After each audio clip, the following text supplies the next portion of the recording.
भोजपुरी के सुपरस्टार विजय चौहान जी का आ गया एक और धमाकेदार सॉन्ग का बोल है खाड़ बिया मम्मी। बहुत ही प्यारा और सुपर सॉन्ग है जो कि सारेगामा हम भोजपुरी से रिलीज किया जाएगा।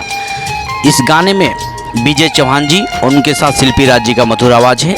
गाने के राइटर सोनू सरगम आरा जी हैं और म्यूजिक से सजाया है विकास यादव जी। इस गाने में भोजपुरी की एक्ट्रेस आरोही सिंह नज़र आएंगी। बहुत ही प्यारा और बवाल का सॉन्ग है।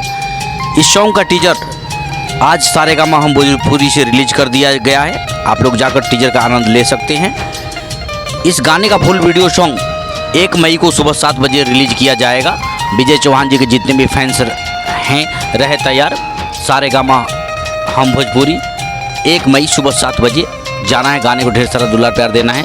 साथ ही अगर आप हमारे चैनल पर नए हैं, चैनल को सब्सक्राइब कीजिए, शेयर कीजिए, ढेर सारा दुलार प्यार हमें भी दीजिए। मिलते हैं अगले वीडियो में, तब तक के लिए बाय, लव यू।